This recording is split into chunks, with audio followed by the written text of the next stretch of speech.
Tertúlia. Meu boa tarde aí para todos e todas. Hoje é dia 20 de junho de 2011, segunda-feira. O verbete é o 1966, 6 páginas, 51 elogias e 25 máximas. Eu chamo a atenção que o detalhismo tem exatamente 19 máximas. O tema contra-golpe evolutivo. A especialidade é evoluciologia. Quem redigiu essas 6 páginas foi o professor César Cordioli, que está aqui muito bem acompanhado pela assessora e esperando o que der e vier. Definição. O contragolpe evolutivo é o ato ou efeito de a consciência lúcida reagir com cosmoética ante golpe recebido, a fim de transformar a vicissitude em impulso evolutivo a despeito dos resultados funestos. A condição de vitimização no curso grupo kármico. O busilis a exigir tomada de atitude. O acidente percurso reperspectivador dos interesses existenciais. A manutenção da calmia mesmo ante as mais ignóbias e supostas injustiças. O momento crítico de demonstrar o discernimento prático já oferido.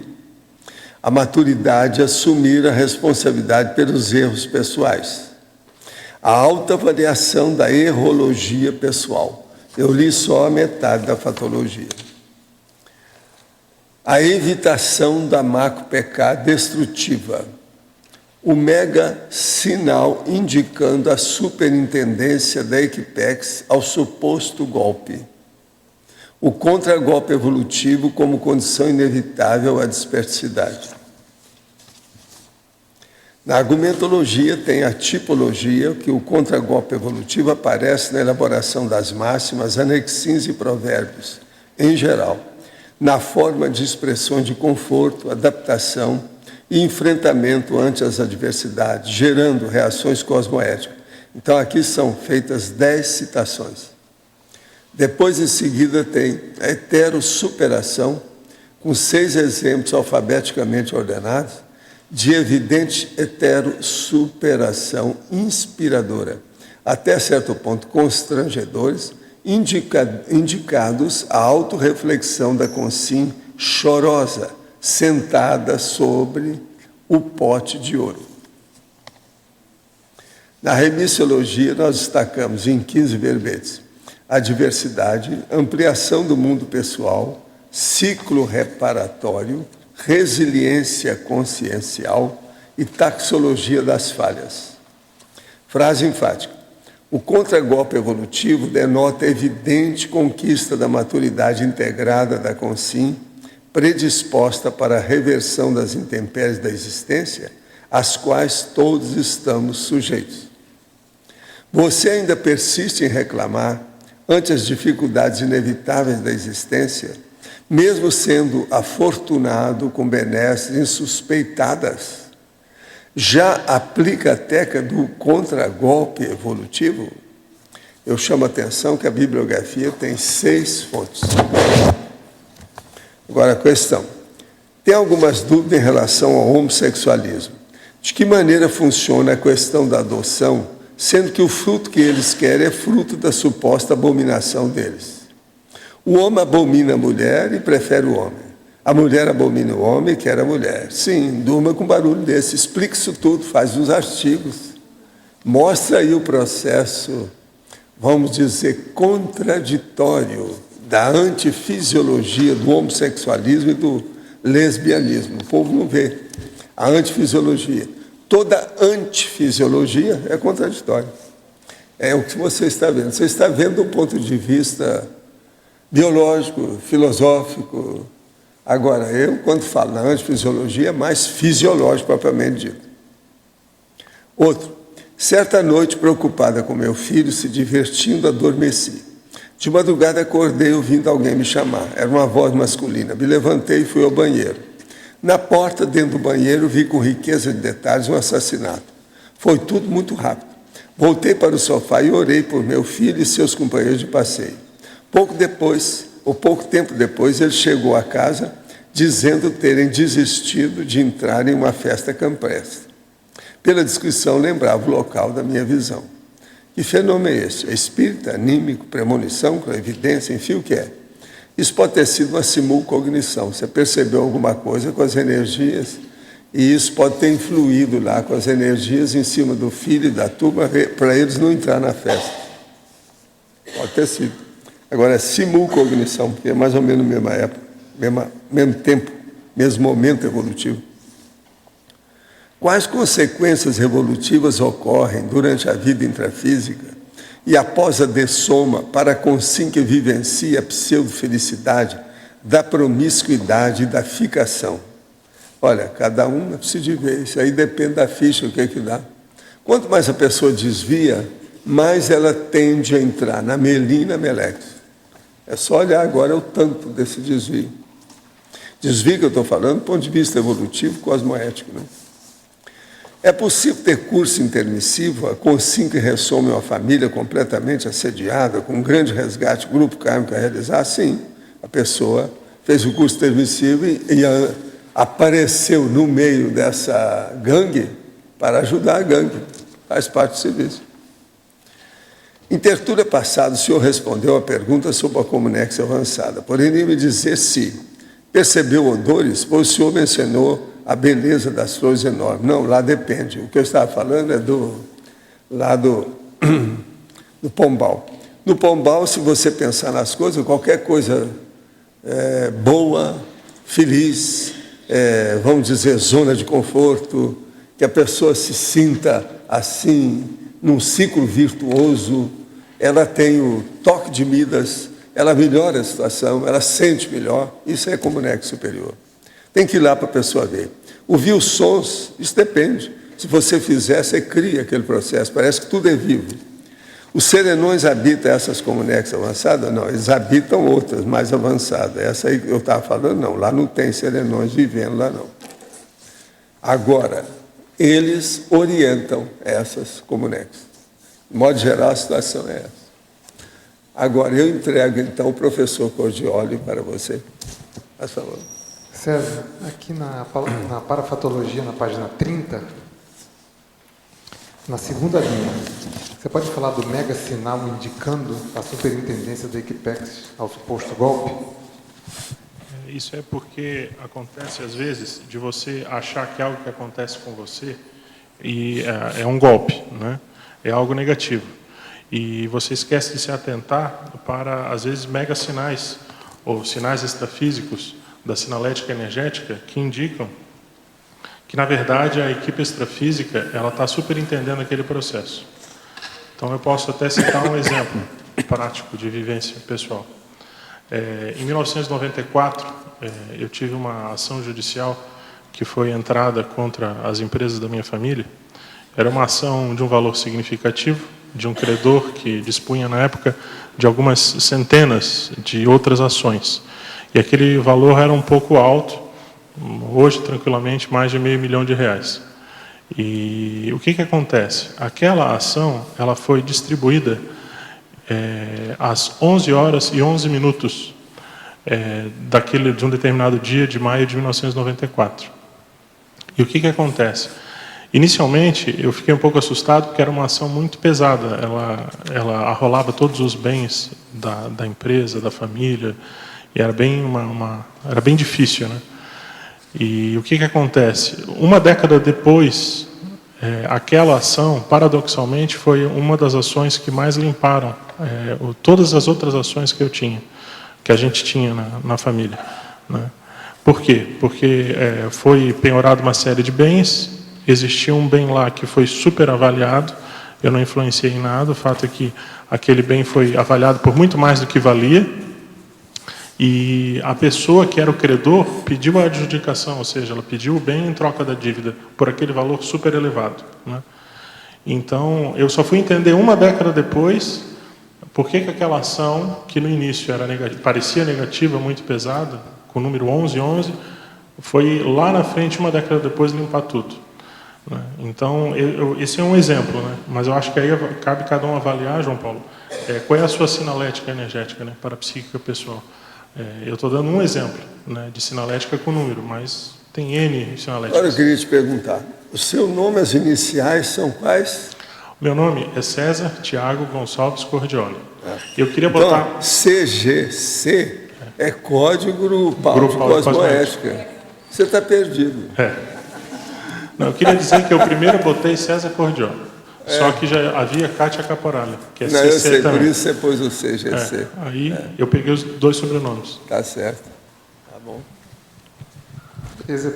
Aproveitando então, aqui então, na mesma página, na efeitologia, eu acho que tem até um pouco a ver, né, com isso. Ali na penúltima linha, o efeito reboque do contragolpe evolutivo. Porque às vezes quando você tem a reação cosmoética ante uma dificuldade, ante um suposto golpe, você tem que estar atento para o que pode vir, né, dessa ação. Então, muitas vezes não é só você chegar e dar um retorno cosmoético para aquilo que você recebe. Às vezes ainda tem uma acabativa daquilo, né? Então, é por isso que a gente coloca o efeito rebote do contragolpe. O contragolpe ele pode se perpetuar no tempo e no espaço, né? A pessoa, às vezes, um ato só impensado é capaz de gerar uma série de consequências ao longo de muito tempo. Então, você a corrige para daqui a pouco ter que recorrigir de novo e recorrigir e assim por diante. Obrigado. Agora, eu queria perguntar uma coisa aí para a Cassandra. Como é que está a nossa mascote? Como é que está a mascote? Melhorou? A Angelique está melhor, ainda está com febre. Quem é que está com ela? Ela está lá sozinha, ela está bem, está assistindo o filme. Ah, você esteve lá? Sim, sim. Então, tá. Ela teve febre ontem à noite, eu dei o medicamento a ela, de manhã acordou muito bem.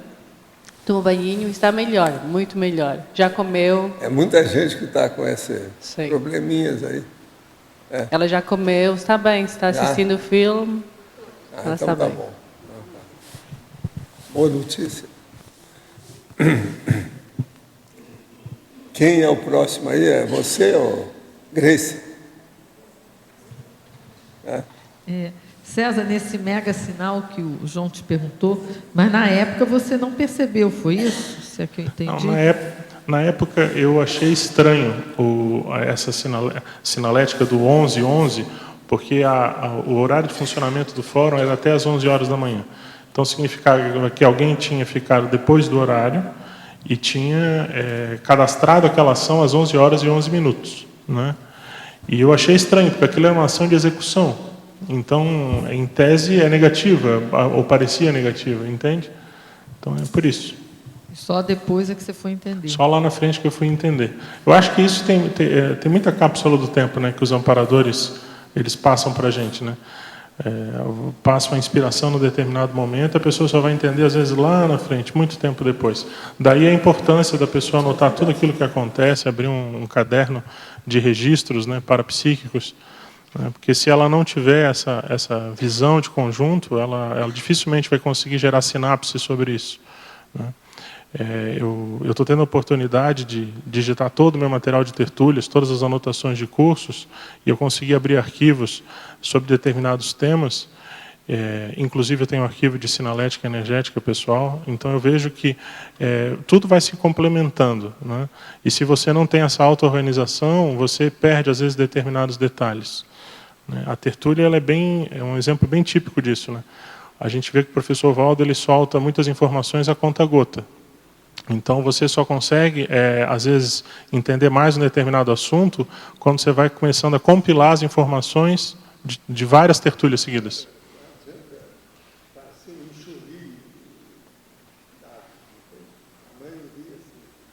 Debate lá no meio, não entendo nada.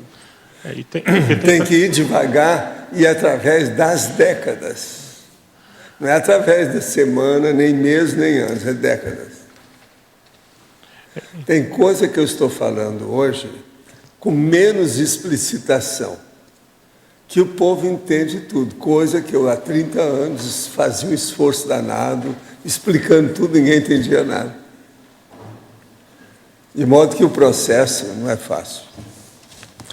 Nós temos que lembrar que há aí todo um colosso de uma cordilheira Você está entendendo? De Himalaias, segurando as tradições burraldas, burrildas e burroides que nós trazemos da fase zoológica. Tradição é muito difícil você remover tudo. É o processo da psicose, né? Que é o idiotismo cultural. Então isso é muito difícil.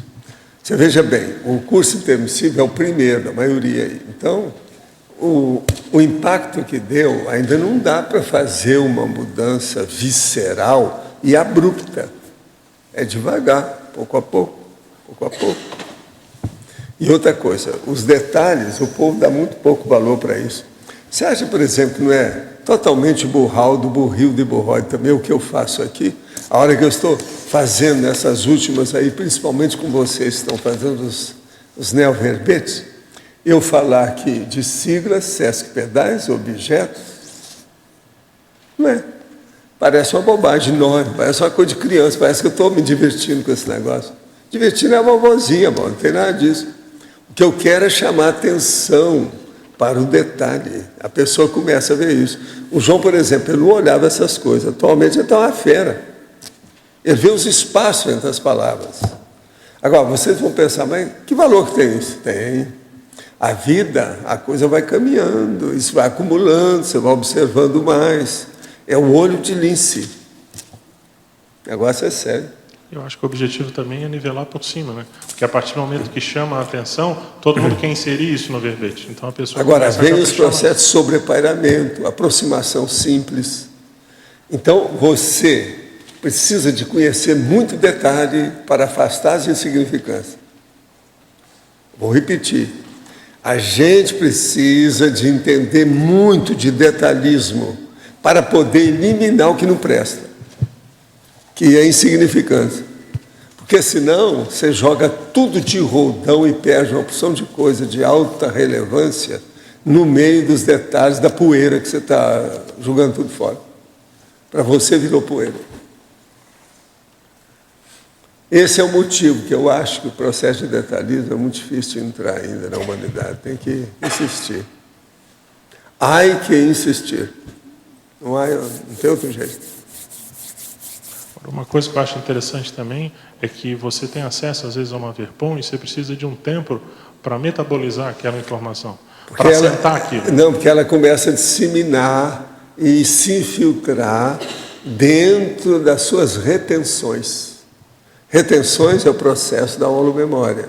É aquilo que você guardou. Então ela tem que entrar nos vasos comunicantes, entrar por ali tudo que tem nas correntes submarinas, até ver o que é que mexe com você. A hora que mexe, você grava, você dá valor, você dá uma certa atenção.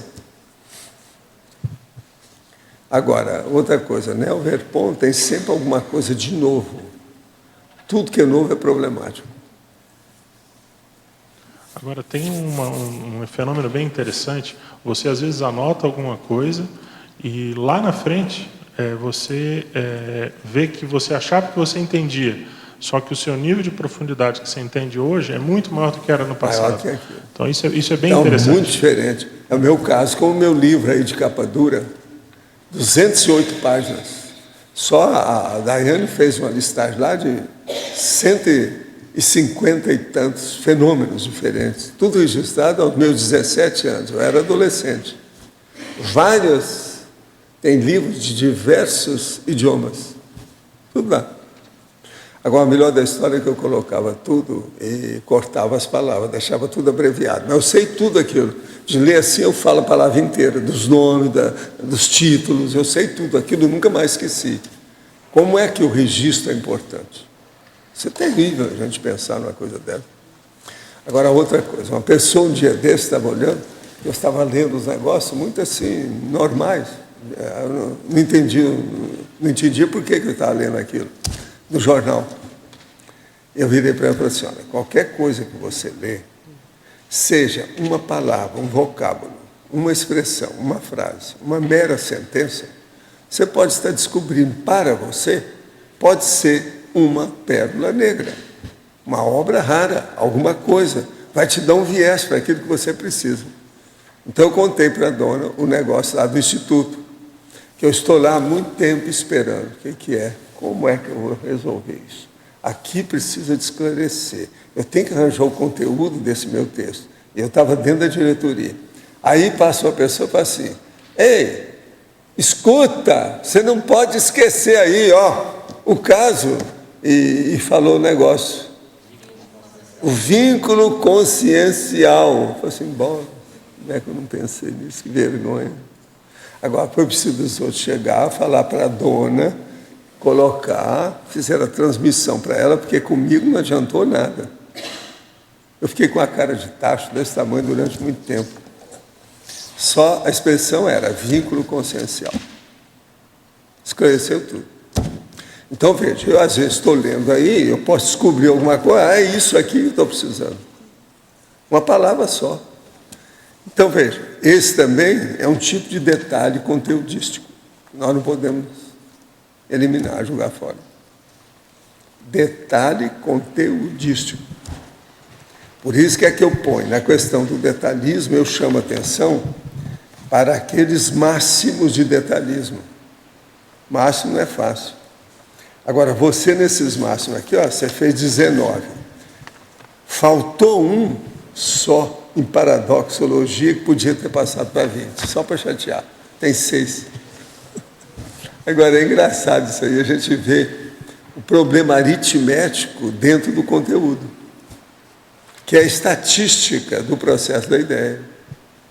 Até um certo ponto é isso que eu e o João estamos fazendo com os verbetes. É uma estatística de conteúdo. Entende? Pode falar, João. Mas aí, César, aqui na fatologia, na primeira página, você coloca na terceira linha de baixo para cima, autoavaliação da errologia pessoal. O que você acha que a errologia, né, a listagem dos nossas omissões, dos nossos erros, pode ajudar nisso? É porque não basta só você assumir o erro, né? Muitas vezes as pessoas, quando erram, elas falam, tá, errei. E, tipo assim, viram a página. Mas elas não vão no cerne da questão para avaliar o porquê que aquele erro de fato aconteceu. E se aquele erro, por exemplo, é advindo de um trafar que já acompanha ela há milênios.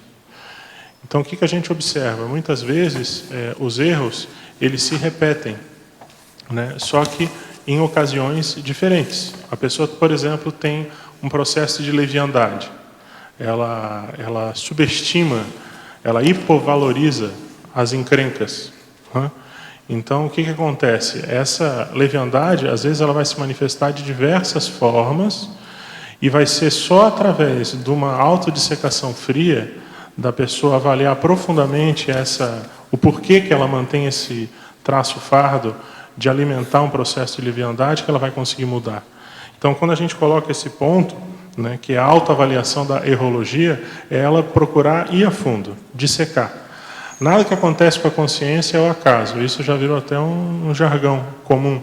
Mas o fato é que a pessoa tem que parar para analisar quando acontece alguma coisa de errado, ir para um laboratório, se isolar, fazer a sua câmara de reflexão, a sua técnica das 5 horas, seja lá o que for.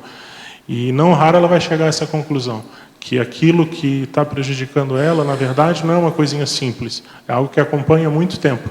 Então ela tem que saber que aquele esforço que ela está fazendo não é só contra uma coisa simples, é contra, às vezes, algo que integra a personalidade dela, integra o temperamento dela já há milênios.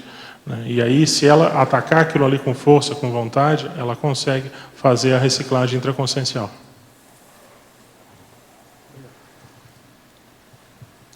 César, na página 30,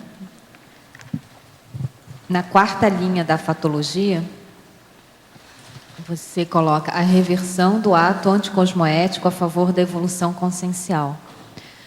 Você pode dar alguns exemplos, algumas técnicas de como é que se faz essa reversão? Eu acho que a pessoa ela tem que buscar dentro dela todo o arcabouço de conhecimento que ela já formou até então. Então ela tem que evocar o curso intermissivo dela, ela tem que evocar os amparadores e colocar aquilo em prática para, de fato, reverter aquilo que ela possa ter feito de errado a favor da evolução consciencial. Então, eu vou citar mais um exemplo. Por exemplo, eu citei no início aqui da tertúlia a questão de ação, né, de execução. Eu integro uma família que o meu pai formou um conjunto de empresas que teve o seu auge, chegou a ter 585 funcionários. Depois de um tempo entrou num processo de crise devido à concorrência, que era muito difícil, e entrou em declínio, né? E o que acontece?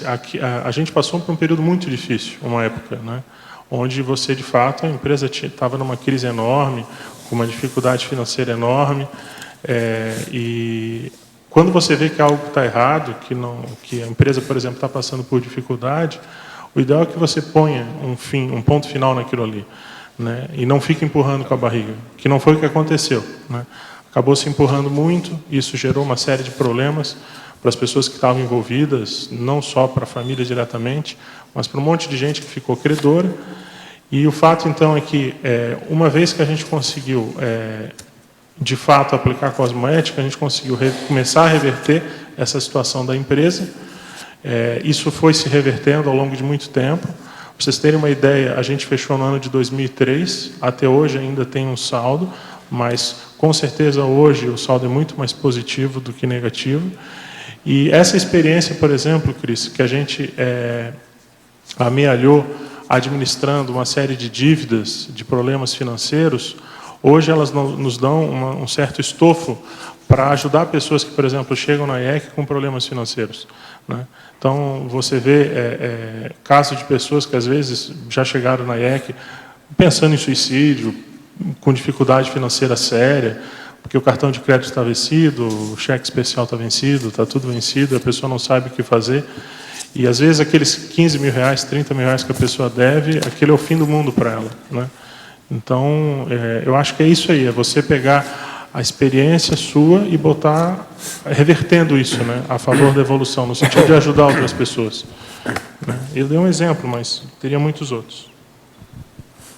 Ao verbetógrafo, poderia explicar na Fatologia, página 29, final da última linha, início da página 30, Estorcegão da Berne?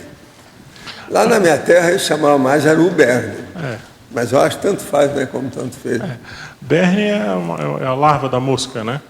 E o estorcegão é você espremer, é você tentar tirar essa larva que fica te pinicando lá dentro, né? Então, isso é uma linguagem antiga, né?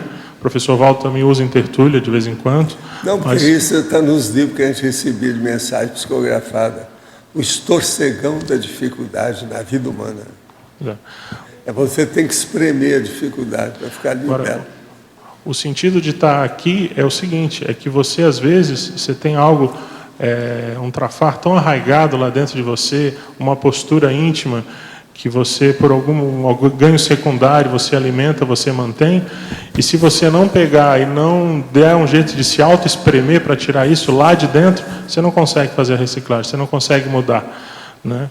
E quem já teve Berne sabe que é uma coisa doída, e é uma coisa que fica lá dentro da pele. Tanto que antigamente tirava com bacon, né? Hoje em dia eu acho que deve ter tecnologia mais avançada. Mas o fato é que é isso, estorcegão da Berne é isso, você puxar essa larva da mosca lá de dentro de você, das suas entranhas.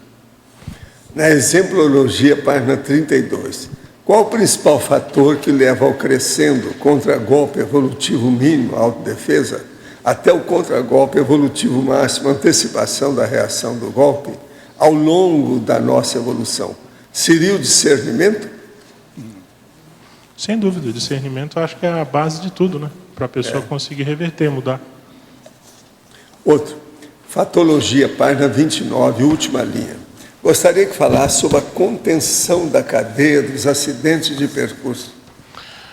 Muitas vezes, quando a pessoa tem um acidente de percurso, ela não se atenta para aquilo, ela não dá valor, ela é liviana, ela empurra com a barriga, a tendência é que aqueles acidentes de percurso continuarem, né? Se ela não eliminar a raiz, a origem daquilo ali. Então, isso gera uma cadeia de acidentes de percurso, que a tendência é crescer numa determinada escala, que pode chegar até um caso mais grave, como o macro-PK, onde a pessoa dessome, etc. Então, o que é a contenção da cadeia dos acidentes de percurso? A pessoa, quando identifica algo que não está adequado, que está errado, ela para tudo e vai buscar as raízes, a origem daquilo ali, ver a responsabilidade dela dentro daquele acidente de percurso, se foi falta de atenção, ou seja lá o que é que tenha sido, e então ela vai botar um ponto final. E para isso a conscienciologia ela apresenta uma série de técnicas, né? Uma delas, que parece bobinha, mas é super séria, é a técnica que o pessoal chama dos 15 minutos. Né? Quando você, por exemplo, marca um determinado compromisso, a pessoa que era para vir no determinado horário não comparece, e você dá 15 minutos. Aconteça o que acontecer. Se a pessoa não chegou, você vai embora. Para quê? Para evitar de entrar na escala de acidente de percurso da outra pessoa. Né? Porque senão o que acontece? Se você altera o seu horário, daqui a pouco você já tem outro compromisso em seguida, você fura e assim por diante. Fica infinito. Que é infinito, exatamente. Paradoxologia, página 31, segunda e terceira linha. Poderia nos detalhar melhor como funciona o paradoxo da desestigmatização de um único ato requerer inúmeros atos homeostáticos consecutivos? Às vezes a pessoa ela acha que um erro que ela comete é só um erro isolado. Só que às vezes um pequeno erro pode repercutir no tempo e no espaço, às vezes durante milênios, né? Então, esse paradoxo da desestigmatização de um único ato requerer inúmeros atos homeostáticos consecutivos é que, às vezes, para você corrigir aquele erro pequenininho, que você achava que era pequenininho, às vezes você vai demorar muito tempo, você vai ter que fazer muitas outras atitudes positivas, cosmoéticas, para corrigir aquele erro. Eu acho que um outro ponto muito sério que entra aí é a questão do timing, né? Assistencial, do tempo, o cronograma certo, a cronologia certa para assistir. Às vezes os amparadores, eles fazem todo um esforço para a pessoa poder fazer uma determinada assistência, só que a pessoa não se deu conta ou subestimou o fato é que ela não conseguiu corresponder a esse investimento dos amparadores. E, às vezes, a nova oportunidade para atender aquele grupo, aquela pessoa, aquela situação, só vai se dar muito tempo depois. Ela vai ter que passar por uma série de percalços para poder ter aquela oportunidade novamente. Então, esse é o motivo desse paradoxo. Poderia comentar de forma mais ampla sobre a patologia meningite bacteriana, que quase sempre é letal, pois quando não ocorre a dessoma, deixa aquelas sequelas neurológicas mais sérias. Estando na posição de um futuro neurologista, gostaria de saber sua opinião cosmoética sobre essa doença maléfica. Olha, o que eu vejo aí é o seguinte, tem muito caso desse que é processo que vem do passado. Há uma predisposição muito séria da pessoa para entrar nessa doença, principalmente os casos mais de pessoas jovens. Agora, uma consequência terrível que eu acho disso é a consequência à família. Eu vi um caso, por exemplo, eu era acadêmico ainda de medicina e acompanhei um psiquiatra para ver uma pessoa, que era uma moça que eu conheci, uma família de meus vizinhos, e nós chegamos lá e ele fez o diagnóstico em cima do lance que aquilo era meningite. A moça lindérrima, 16 anos, morreu logo em seguida. Agora, o que se passa? Seja morrendo ou seja continuando vivo, devido a sequelas, aquilo é um problemão para a família. Essa moça era a filha mais velha de um senhor. Foi um golpe o resto da vida dele. Eu vivia conversando com ele para ver se melhorava a situação, porque eu vi a moça. Conheci muito a moça. De modo que meningite não é fácil. Professor Valdo, eu acho interessante a sincronicidade. Quando eu tinha 7 anos de idade, eu fui diagnosticado com meningite e em função de acho que era petec o nome, umas bolinhas vermelhinhas que tinham aparecido no meu braço, uma febre de mais de 40 graus, o médico na mesma hora já mandou me internar, já deu antibiótico. Às vezes tem um processo no pescoço. E doía o pescoço, tudo isso aí.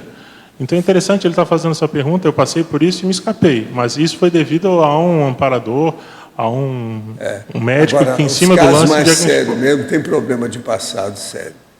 Então... Aqui, no verbete houve muitas referências sobre a cosmoética e a cosmoeticologia. O verbetólogo poderia discorrer sobre essa especialidade da conscienciologia dentro de suas vivências? Você está se expondo aí como cobaia, você aguenta, né? Ela está pedindo um curso, né? A pergunta é bem ampla. Eu entendo o seguinte, dentro do enfoque do verbete contragolpe evolutivo, a pessoa ela tem que levar a cosmoética até as últimas consequências. Isso é o mais sério, né? A maioria de nós já tem hoje informação suficiente para saber quando erra, né? Ou quando acerta, e quando erra a pessoa já tem condições de reverter o erro, de levar até as últimas consequências, de não mais compactuar com determinadas atitudes que ela reconhece como erradas, né? Então, eu acho que o contragolpe evolutivo é muito isso, é você não ficar numa postura de vitimização, numa postura de autoassédio e reverter tudo o que acontece com você, qualquer tipo de intempérie, a favor do cosmos, de maneira positiva, né? Agora, eu gostaria de lembrar, quem fez a pergunta, que existe um colégio invisível da cosmoeticologia, na conscienciologia, tem estudado profundamente esse tema, já está com encontros aí regulares bem avançados. Tem muita gente que estuda também o paradireito, que tem uma relação direta com a cosmoética. Eu sou uma das minhas profissões é ser advogado, então não há dúvida que a gente tem no dia a dia a gente lida com esse tema, com essa questão da cosmoética. A advocacia hoje, principalmente, eu acho que não é só aqui no país, eu acho que é no mundo inteiro, ela exige que uma ampla reperspectivação, né? Uma mudança de paradigma, porque muita gente quer usar a justiça como uma maneira de você obter benesse do outro, né? É uma inversão de valores. E a cosmoética ela tem que estar presente em tudo. Agora, é a pessoa assumindo a sua essência, honrando o curso intermissivo que teve, os conhecimentos que já oferiu, que vai conseguir mudar isso. Uma revista dessa semana trouxe que o Brasil é o país com maior número de escolas e de advogados proporcionalmente à população. Parece que tem mais 48, desde que a nova presidente entrou, tem mais 48 universidades que têm faculdade de direito novas agora. O negócio direito está dando efeito no Brasil, estão ganhando com alguma coisa disso. É o processo da política, talvez o PT esteja interessado nisso. O direito, quando ele é mal utilizado, professor Valdo, ele pode fazer a pessoa ficar milionária do dia para a noite, né? E o que acontece? Muitas dessas universidades, elas ensinam a pessoa a buscar o furo da lei, né? E esquecem também a hermenêutica jurídica, o porquê que a lei foi criada. Esquecem o bem comum. Então, é um tal da pessoa tentar tirar vantagem do outro, e isso fura tudo, né? Desborda. Terrível. Os assediadores podem se paratransportar, ler pensamentos, se volitar em nossa dimensão, da mesma forma que fazem os amparadores? Não. Os assediadores, eles agem de acordo com aquilo que o autoassediado permite, quer dizer, a pessoa humana. Isso é que a gente tem que notar. Se a pessoa permite, eles fazem tudo, depende da pessoa, mas sozinhas não tem tanto, não está com essa bola toda, não. Poderia falar dos planetas que o senhor visitou durante a intermissão? Como é a aparência dos habitantes? Existem cidades e qual tecnologia? Existe alienígena ou seres humanos ou igual a nós? Olha aqui, tem gente mais ou menos parecida, tem uma certa parecência, mas igualzinho não vi nenhum. Outra coisa também séria, tudo depende do domínio das energias que o planeta oferece. Quanto mais os habitantes dominam essas energias, mais evoluídos eles são do ponto de vista tecnológico, industrial, evolutivo, vivencial. Agora, para você, na Principiologia, página 30, terceira linha, poderia falar do princípio do respeito aos direitos de outros, de outrem?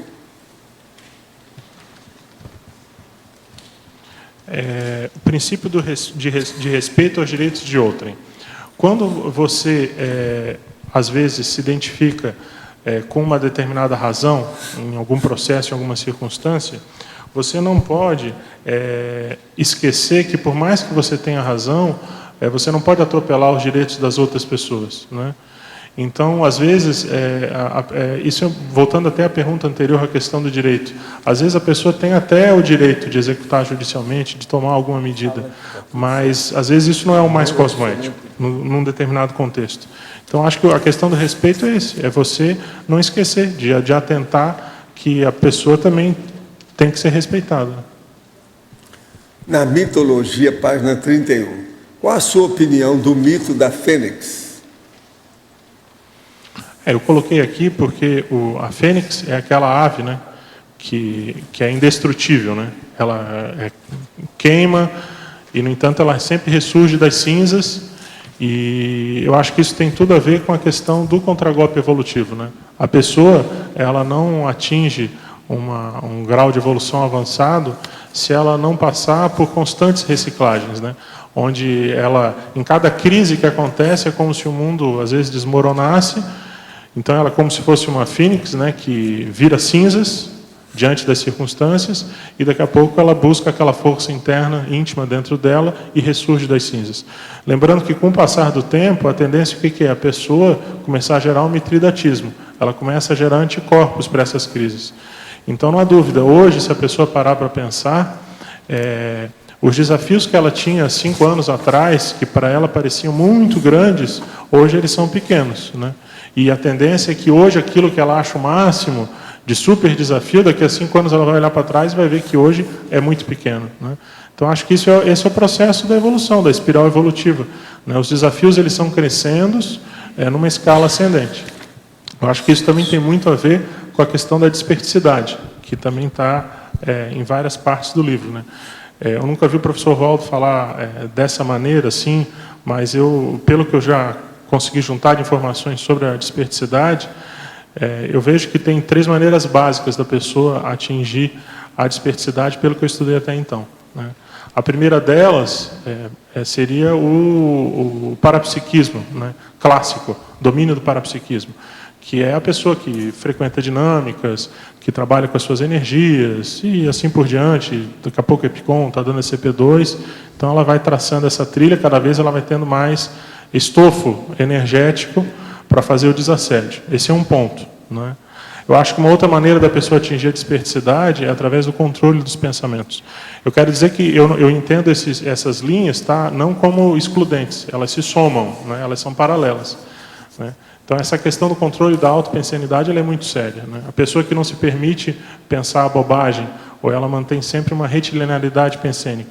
Só que parece que esse tipo de desperticidade, se é que a gente pode chamar assim, ela é um pouco mais fraca. Ela parece que serve muito para a pessoa não se autoassediar, mas na hora dela fazer o heterodesassédio, ela já não é tão potente, né? Porque muitas vezes ela não consegue botar aquela ideia que ela tem dentro da cabeça dela, dentro da cabeça da outra pessoa, né? E existe uma terceira linha, ou possibilidade da desperticidade, que é a desperticidade pelos contingenciamentos, né? Que é o que entra bem dentro dessa pergunta que foi feita, né? Você vai assumindo uma escala ascendente de desafios, né? E com o tempo você não nota, mas o fato é que você vai assumindo desafios cada vez maiores, e daqui a pouco, quando você olha para o lado, você está com um estofo energético, uma capacidade de realização, de solução de problemas bastante avançado, né? Bem próximo à desperticidade. E eu acho que essa questão da desperticidade pelo contingenciamento ela é bastante séria. São os projetos que a pessoa vai pegando numa escala cada vez maior, e ela não necessariamente ela está lúcida ali, sabendo que ela está controlando as suas energias, que ela está fazendo EV, mas é que ela não vai conseguir tocar um projeto grande, por exemplo, se ela não tiver um determinado nível de desassédio, né? Se ela não tiver uma forma de se sustentar energeticamente, de não entrar no autoassédio. Então, essa dispersidade pelo contingenciamento é isso. César, Elizabeth aqui, bem em cima. Sim. A pergunta que não quer calar. Você, primeiro, parabenizar pelo seu verbete e perguntar, você já aplicou a técnica de mais um ano de vida? Eu já apliquei, sim. Já? Entendi agora que ela está aqui. Agora, a pergunta é a seguinte, em fatologia... Espera aí só um instantinho, que era a minha pergunta. Você aplicou e você foi específico alguma coisa ou foi toda abrangente? Assim, em 2005, quando eu fiz a mudança aqui para Foz, que eu fiz a radicação vitalícia na Cognópolis, que eu comecei a fazer esse processo, que foi a transição para sair de lá, eu me propus a cada ano fazer sempre metas anuais e no final desse período fazer uma avaliação do que eu tinha alcançado, o que faltava e quais eram também as minhas metas para o ano seguinte, né, a partir daquele período. Então, hoje eu considero que eu aplico a técnica de mais um ano de vida, né, até porque amanhã você pode deixar de existir, então, nessa dimensão, então você tem que ficar sempre atento a essa questão de timing, porque você tem determinadas metas. Você quer escrever um livro, por exemplo, você quer atingir determinadas metas, então você tem que traçar um cronograma para atingir isso, né? Eu acho que isso entra bem dentro da linha que a Apex estuda, né? Tem até a agenda da Apex, e é isso, a pessoa não pode sair ir para a pagogia, né? Ela tem que ficar no trilho. Então, se ela quer escrever um livro e ela precisa coletar o material, ela tem que traçar fazer um planejamento, linha, né? Do que ela vai estudar, o que ela vai ler para chegar lá. Ok. Mas continuem aí. Em fatologia, no finalzinho da segunda linha, reiniciando na terceira linha. O acidente de percurso reperspectivador dos interesses existenciais. Você poderia ampliar? Você passou por uma experiência dessa? Acho que todos nós passamos, né, por acidentes de percurso, que colocam a cabeça da gente no lugar, né? Você, às vezes, está numa determinada linha que você acha que aquilo que você está fazendo é a sua proexis, né?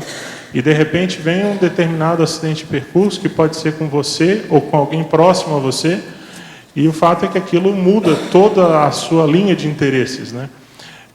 Eu vou dar um exemplo. Eu me formei em engenharia mecânica e administração de empresas, que não são universidades tão fáceis, principalmente engenharia mecânica, né? Então, já tinha 2 universidades. Eu tive uma pessoa muito próxima a mim que foi presa, né? O fato é que essa pessoa, tendo sido presa, fez com que a gente tivesse que assumir uma série de desafios. Foi a partir daí que eu resolvi fazer direito, né? E isso acabou norteando a minha existência. Por quê? Porque a partir do momento que eu comecei a fazer direito, foi que eu, de fato, comecei a me encontrar. E, em pouco tempo, fazendo direito, eu consegui reverter a situação toda, que eu já tinha citado anteriormente aqui em tertúlia, que era a questão da empresa, da família e tudo mais, né? Compreendi. Basta dizer que, na época que eu me formei, a gente tinha 5 bancas de advogado, gastava na faixa de $20 mil com 5 bancas, e o pior, não resolvia um problema, né? Esse fato dessa pessoa ter sido presa, por exemplo, foi uma aberração. A pessoa devia R$ 1.300, um valor pequeno, mas não tinha pago esses R$ 1.300 de contribuição previdenciária, que no Brasil se chama apropriação indébita previdenciária, né, que é você reter 8% do funcionário e não recolher aos cofres da Previdência. Então, independente da pessoa ter pago centenas de milhares de reais de outros impostos, o fato é que ela esqueceu de pagar aquela determinada guia, aquilo gerou uma representação fiscal para fins penais, ela foi perseguida criminalmente, não houve advogado, a ação praticamente correu a revelia. Então, o fato foi que aquilo ali que aconteceu gerou todo um processo de reperspectivação existencial, né? Compreendi. Obrigada.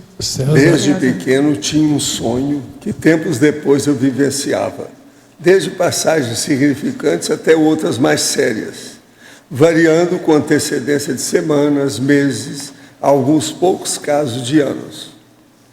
Há um tempo não vivencio isso mais. Creio que um pouco antes de minha saúde começar a se debilitar, ou seja, uns 3 anos. Como trabalhar para voltar a experimentar isso novamente de forma útil? A melhor coisa que tem é você mexer no estado vibracional. Olha bem como é que é e começa a trabalhar com isso.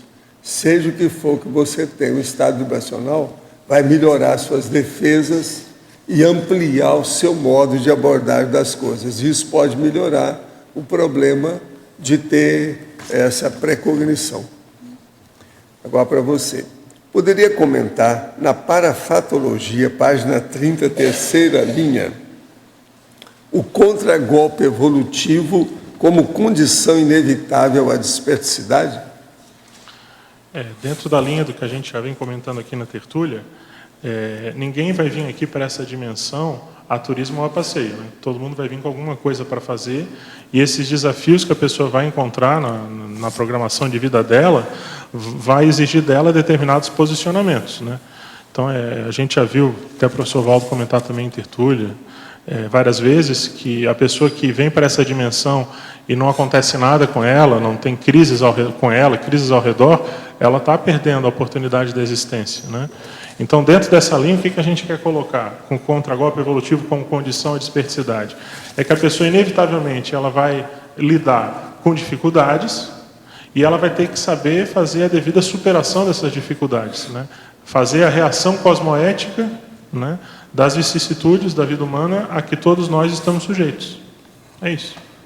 César, aqui no B. Os dois últimos polinômios, polinomiologia. Você podia fazer um cotejo desses dois últimos com o tema contragolpe evolutivo?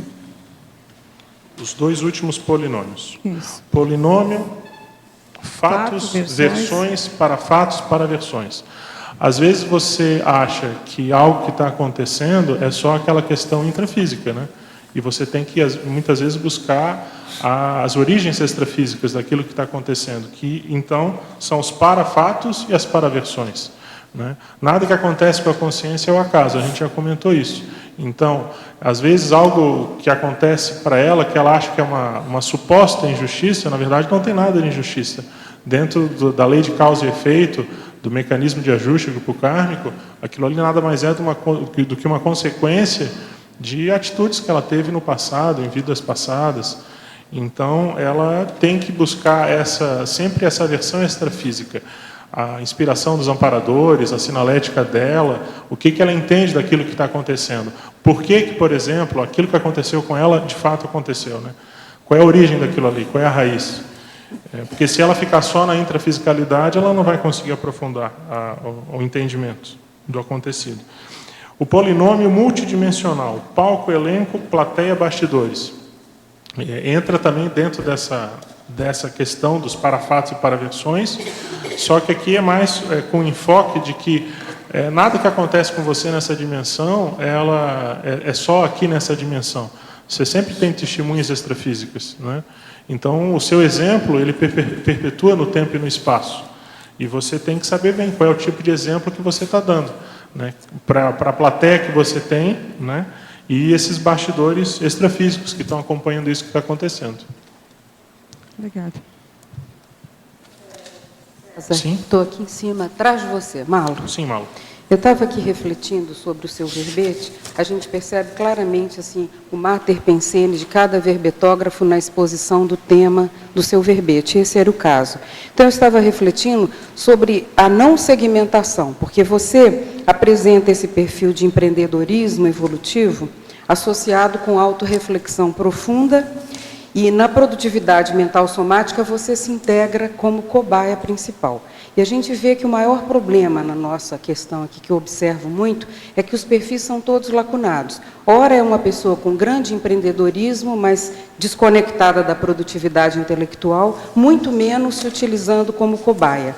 O que você vê que é um traço, ou é uma predisposição, ou algo que permite integrar essas características? Do empreendedor, gestor, com a autorreflexão profunda e com a produtividade mental somática qualificada, se integrando como cobaia, e não fazendo uma produtividade intelectual meramente ou de fachada, ou para ficar bonito, ou para falar difícil, ou enfim, para parecer muito científico, mas que você olha e não tem a energia por trás. O que você acha que te favorece nisso? Eu acho que a pessoa ela tem que encarar os desafios que aparecem para ela, né?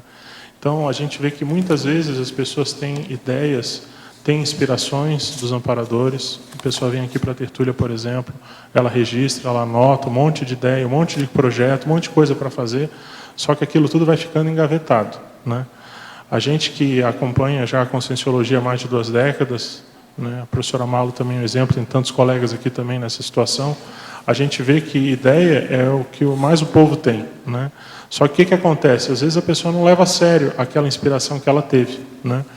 Então, eu acho que a melhor forma, Malo, de você aliar essa questão da mental somática com o empreendedorismo, com vários fatores, é você parar de ser teoricão, é você, de fato, aplicar na prática, né, aquelas inspirações, aqueles anseios, aquelas vontades que você tem, claro que submetendo tudo ao seu senso crítico, à cosmoética, ao discernimento, à razão, né?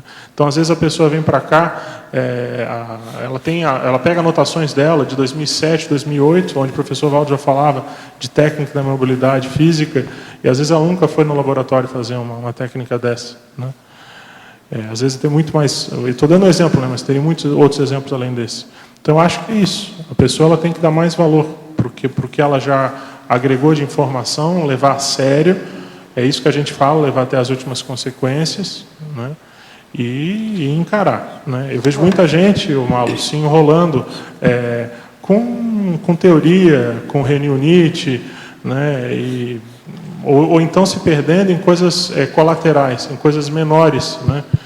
Então, você tem um incêndio enorme do lado acontecendo, um processo de assistência que precisa da ajuda dela, e a pessoa fica ali brincando de casinha, não sei se é o termo. Está ajudando, mas pouco, comparado com o potencial, com o perfil que ela tem. Agora, César, eu vejo uma questão assim, não é fazer apologia de sofrimento, nada disso. Sim. Mas, às vezes, a gente nota assim, uma certa ausência de adversidade na vida da pessoa, num nível que precisa para mexer com ela. Eu vejo que essa questão do contragolpe, ele é extremamente didático, ele é parapedagógico, ele ajuda muito, porque ele faz com a pessoa um caldo de cultura favorável ao amadurecimento. E a gente nota que essa ausência, às vezes, desse aspecto. Eu chego a pensar que a adversidade é um privilégio, no sentido de que ela permite você amadurecer aspectos que você não deu atenção e teve tantas oportunidades de dar. Então, eu noto que as pessoas que passam por reais adversidades, elas são diferentes, elas são consistentes, elas são sólidas. E aquelas que ainda viveram sem naufrágios na vida, elas são superficiais, elas vão levando de qualquer jeito. A gente nota que a pessoa não tem aquela experiência. O que você acha sobre isso? Estou exagerando? Não, eu acho que é por aí, Malo. É o que a gente colocou no verbete ali na citação. O que não nos mata nos deixa mais fortes, né? A pessoa, ela às vezes tem muito conhecimento, mas aquele conhecimento ele é teórico. Só na hora do ácido teste da evolução, na hora que vem aquele teste mais ácido, mais difícil, que é a hora que, por exemplo, ela se depara com uma possibilidade de dessomar, quando ela, de repente, vê que tem uma doença incurável, sei lá, quando acontece um fato que mexe com a intraconsciencialidade dela, é nessa hora que ela vai ver, então, de fato, se ela está preparada ou não, e a hora de botar em prática aquilo que ela aprendeu ou não, né? Então, eu concordo com você, eu acho que a crise, ela vai deixando a pessoa mais forte, não há dúvida. A médio e longo prazo, na hora ela pode gemer um pouco, pode chorar, né? E eu, da minha parte, eu já dei a anuência para os amparadores, que tiver que vir, que vem, vamos embora. Vamos virando a página e vamos trabalhando para frente.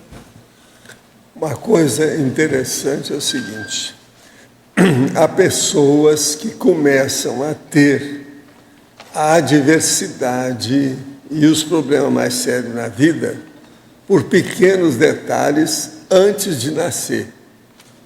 E a causa disso, às vezes, está no papai e na mamãe. Eu vou mostrar para vocês um fato.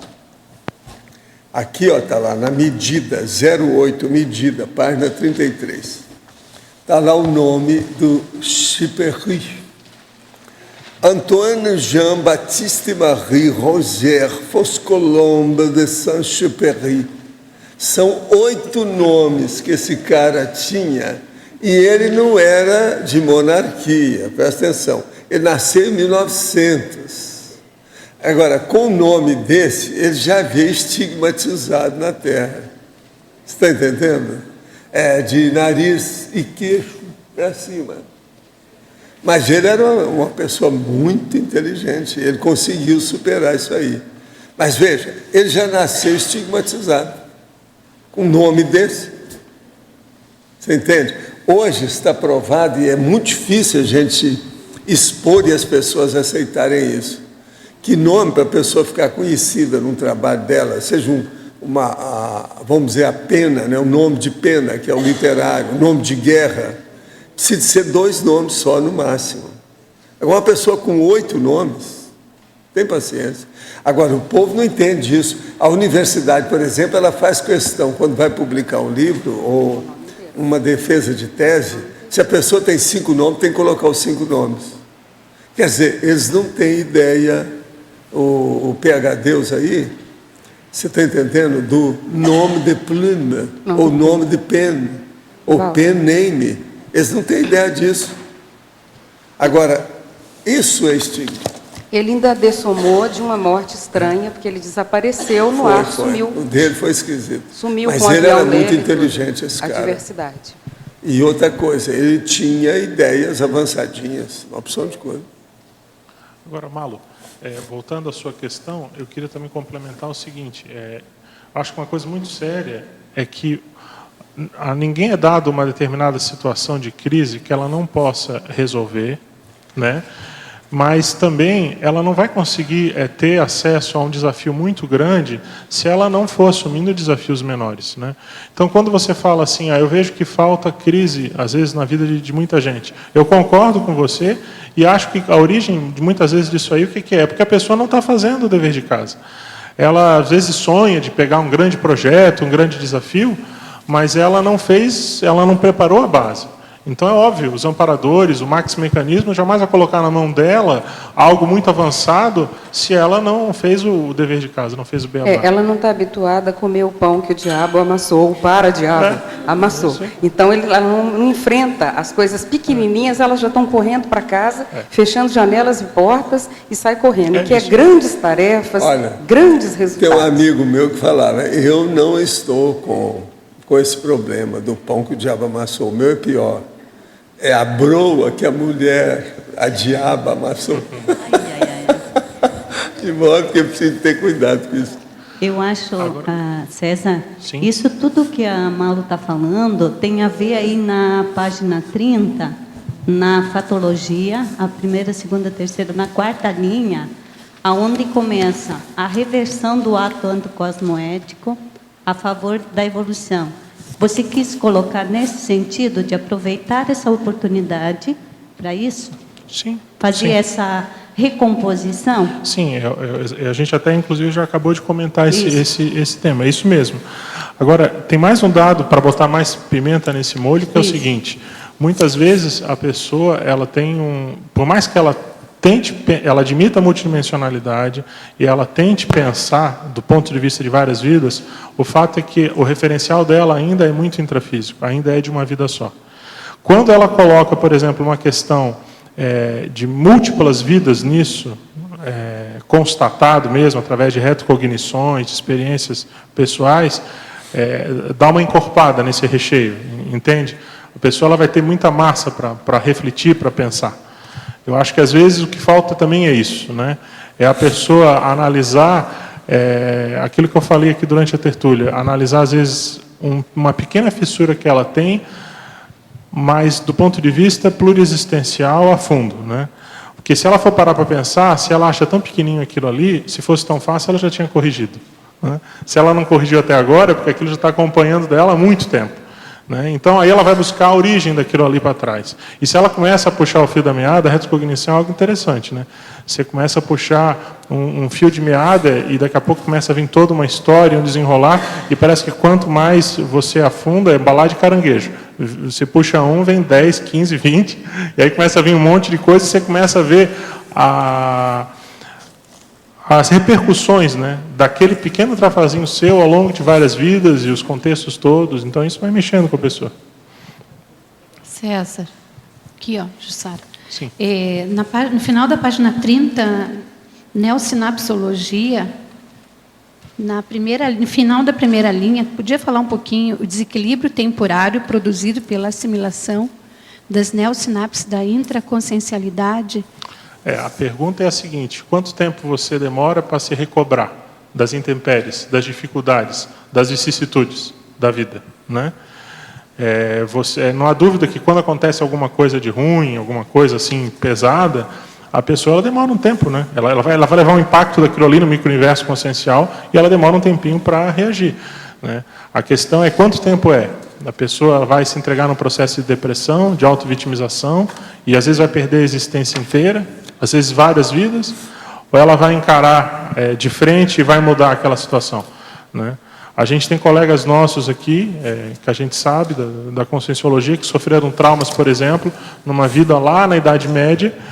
Já se passou aí 6, 7 séculos, né? A pessoa não conseguiu ainda superar aquele trauma que aconteceu, né? Então, eu estou dando um exemplo num extremo, né? Eu acho que a grande questão do contragolpe evolutivo é a pessoa tentar abreviar esse tempo de impacto no micro-universo, né? O desperto, na verdade, ele não tem mais isso. Por quê? Porque ele se antecipa a tudo quanto é tipo de problema que pode acontecer. Então, ele não se surpreende com mais nada. Tudo integra a natureza humana, ele entende o ponto de vista extrafísico que há por trás, o porquê daquilo ali está acontecendo. Então, ele não tem nem a necessidade de gerar essas... ele não tem esse desequilíbrio temporário, né? Ele já superou isso, né? César. E ali a última, ela também dentro da neossinapsologia, as neossinapses da inventividade em ação. Isso aí é porque quando você tem um determinado problema, você tem que dar um jeito de sair daquele problema. Você vai ter que criar sinapses, né, neossinapses, para superar aquela situação. Então, por isso, as neossinapses da inventividade em ação, né? Você está com a dificuldade, você vai ter que se virar nos 30 para achar a saída daquele problema, né? E você vai ter que criar soluções ou copiar de alguém que deu certo, né? Obrigada. Alô, César? Sim. Eu não sei se você lembra, uma vez em Curitiba, a gente conversando, você estava muito agitado, assim, que você estava se achando quase velho, né? Com tanta coisa para fazer, comentando sobre o que a Malu conversou da tua produtividade, né? E daí eu perguntei a você, mas quantos anos você tem? Você falou, eu já estou com 23 anos, né? E então, essa questão... E naquela época já era aquelas mega palestras com 2.000 pessoas e o seu ritmo cada vez está aumentando mais de trabalho, né? Mas eu queria saber, assim, o que mudou na sua visão nesses 20 e tantos anos que você está trabalhando e estudando a Conscienciologia? O que mudou na sua visão sobre a evolução? Eu vou falar dessa época aí, né? Não há dúvida que quando a gente é mais novo, você se acha o dono do mundo até certo ponto, né? Você é um pouco arrogante, nariz empinado. Eu acho que isso faz parte da pessoa que é nova, né? Que está com a fichinha meio limpa, assim, ou acha que a ficha está limpa e imagina que o mundo inteiro está a seus pés, né? Então, nada como levar essas adversidades da vida, esses trancos e barrancos, para a pessoa, ela... né, se colocar no devido lugar, como o pessoal fala muito em tertúlia, né, menos, né? Então, o fato é que a pessoa ela vai se identificando dentro desse max mecanismo, né? Eu acho que uma questão muito séria, Zé Luiz, é que quanto mais a gente estuda, isso é uma frase clássica, né, da antiguidade, mas quanto mais a gente estuda, mais a gente vê o quanto a gente é ignorante, né? O quanto que a gente ainda tem para aprender, né? E você chega uma hora em que você começa a se identificar dentro de um max mecanismo, onde as coisas, você começa a ver que o que menos importa é a sua, vamos dizer assim, a sua predileção, aquilo que você deseja fazer, né? O max mecanismo ele vai orientando, né? Então é aquilo que é necessário fazer, é a circunstância, é o momento, é o ambiente, né? Então, eu acho que a principal coisa que mudou é essa, é a questão da maturidade, que devagarzinho vai chegando. Eu acho que ainda estou longe de um patamar super, né? Mas já deu uma melhorada em relação àqueles 23 anos que a gente tinha. E é isso, né? O ideal seria que a gente conseguisse, sabe, Zé Luiz, aliar aquele pique que a gente tinha quando mais novo, nessa idade mais madura, mas, no entanto, agregando essa maturidade, né? Porque a tendência, às vezes, é a pessoa ela começa a ficar com uma idade, começa a entrar numa zona de conforto, em virtude das láureas já conquistadas, né? Então, ela tem que ficar bem atenta para isso. Agora, essas coisas fazem a pessoa pensar muito, ainda com mais idade. O Fernando Henrique falou aí essa semana, está completando 80 anos, ele tem mais ou menos a mesma idade que ele. E ele falou que ele se sente mais disposto agora do que quando era jovem. Em parte ele tem razão. A mesma coisa acontece comigo. Então, veja, o processo de disposição ou autodisposição não é problema físico, não. É problema, antes de mais nada, intraconsciencial. Então, por isso que a gente vê um jovem cheio de vida, 21 anos, desanimado. Quer dizer, não entendo uma coisa dessa. Mas o processo é por causa da cabeça, é a parte interna. Então, por exemplo, o Fernando Henrique nisso, ele está certo. Ele está aí, está nos jornais, está nas mídias, ele falando. Não, agora que eu estou com 80 anos, eu estou me sentindo muito melhor, mais disposto do que eu era quando eu era mais moço. Ele tem razão. Eu sinto a mesma coisa comigo. Se você mantém a lucidez, que é um processo intraconsciencial, o mais é secundário. Então, conclusão de tudo isso. Processo de disposição física é besteira. É a pessoa que faz. Só o corpo não adianta isso não. O motor que dirige o corpo é a consciência. Então o que manda é o motor. Ele está certíssimo. Eu raramente concordo com ele, mas dessa vez eu fui obrigado. Sobra mais espaço íntimo porque diminui a conflituosidade, né? Há muito menos conflito. Coisas que assustam as pessoas, são traumas, dramas. Para você é uma coisa muito pequena. E tem a outra coisa. Não é quase nada. Com a diminuição dessa conflituosidade, vem o problema do acervo maior, da panorâmica que você tem. Claro. A cosmovisão é maior. Isso acalma. É muito maior do que a falta de conflito. É o problema da visão. Não, qualquer coisa que você fala, não, já vi um precedente desse. Não, isso não é problema. E uma outra eu já vivenciei isso aí. Não, isso aí não. Eu sei o que é isso. Mas então, a questão também... Você minimiza o problema. O tempo, a questão tempo físico, cronológico, perde muito da importância e ganha muita importância. Não, ganha muito pelo seguinte, eu nunca vi o tempo passar tão rápido como atualmente na minha vida. E não tem importância. Nunca. Gente, hoje já é segunda-feira. Por isso que é que eu vivo falando para você. Para mim é o dia, semana, ou semana, dia que manda. É um absurdo. Eu não vejo o tempo. Agora, eu penso que, no meu caso, tem uma influência do processo parapsíquico com mental soma. Isso diminui a variável tempo. Eu penso que, no meu caso, isso influi um pouco. Sabe? Porque é um absurdo, eu não gosto nem de pensar nisso. Como é que o tempo passou? Poderia dar um exemplo onde, em uma situação muito complexa, delicada, difícil, o senhor usou a cosmoética e qual foi o resultado? Meu chapa, eu sou obrigado a usar isso quase que toda hora. Quando você chega num determinado ponto, que você vê o que é cosmoética e anticosmoética, você começa a ver anticosmoética por todo lado, com muitas pessoas. Toda hora eu tenho que usar isso. Vou falar o quê? É a minha vivência desses últimos 50 anos, por exemplo, é o exemplo que eu dou. Como é que faz?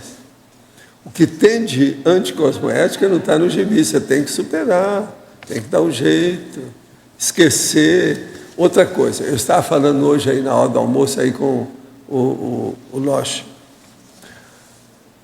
A primeira manifestação de interassistencialidade que uma pessoa precisa de ter, se vocês forem rodar, vocês vão me dar razão com o tempo, é o perdão.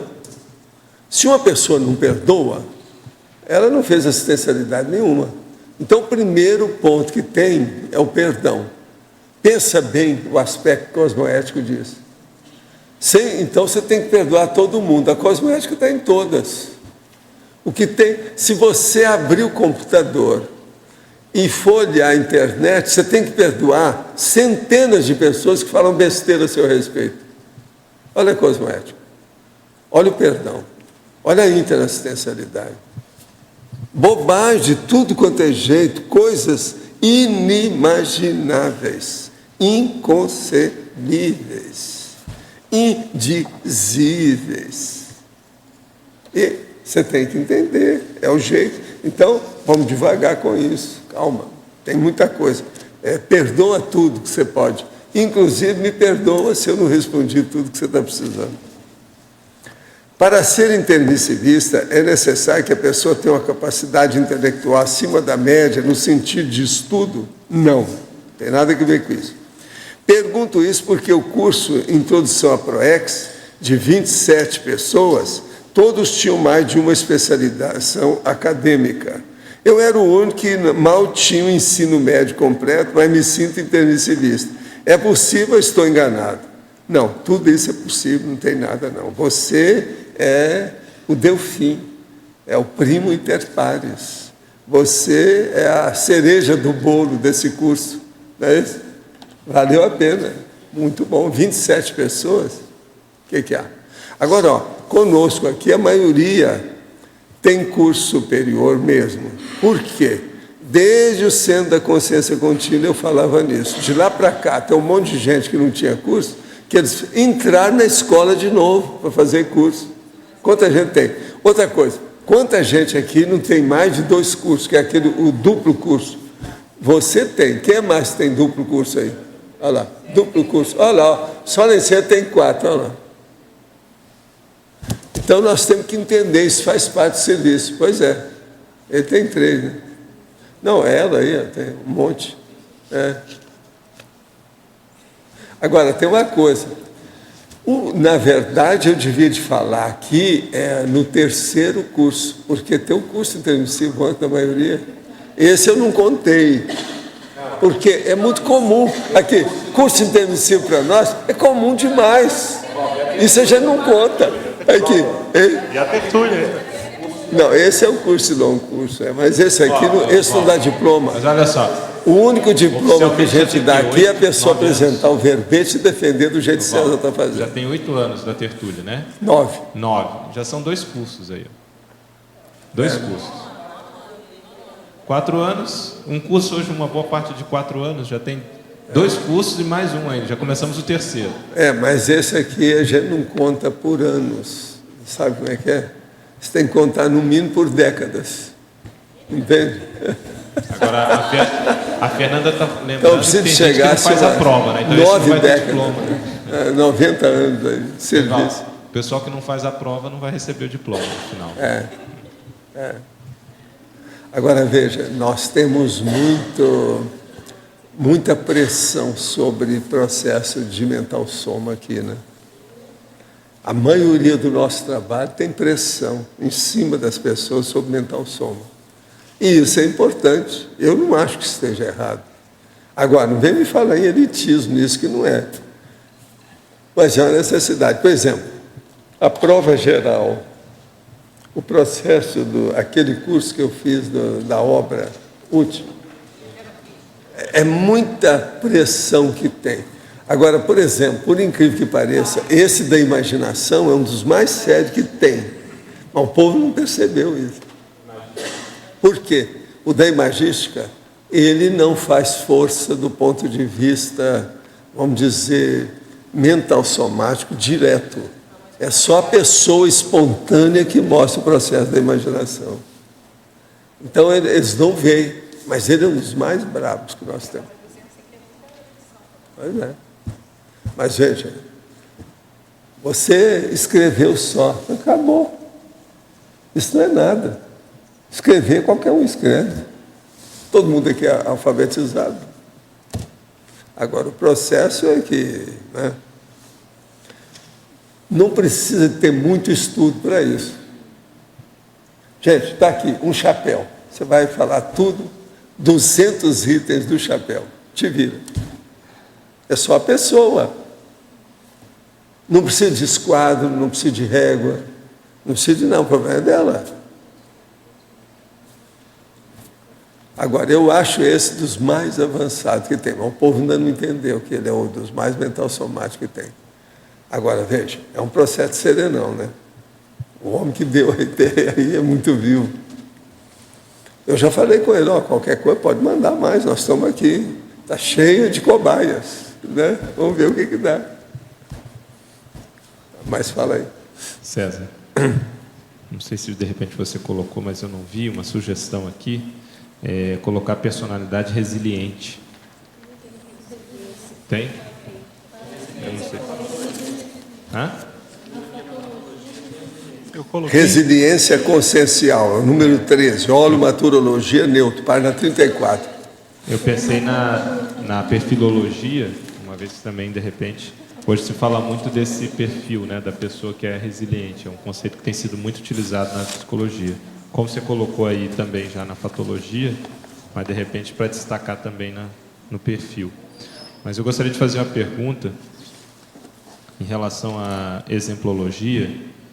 Você coloca o terceiro, né, o contragolpe evolutivo máximo. Então eu gostaria de saber o seguinte: como atingir essa condição do contragolpe evolutivo máximo, que há uma antecipação, né, há uma prevenção? Eu entendo que é somente através da desperticidade, Olosh. Lá na frente, é quando você se antecipa ao golpe que vai acontecer, né? Então, você faz a profilaxia se antecipando ao suposto golpe. Então, na verdade, você já anula, ou seja, frustra o golpe antes dele acontecer, né? É isso. Não, você anula ele. Você já mingua ele na casca. Isso, o golpe. Exatamente, ele não vai dar mais impacto em você. É claro que assim, eu estou falando da desperticidade no nível de domínio pleno, correto? É claro que você pode ter extrapolacionismo antes disso. Mas a ideia é essa, é que é a partir da dispersidade que você domina isso.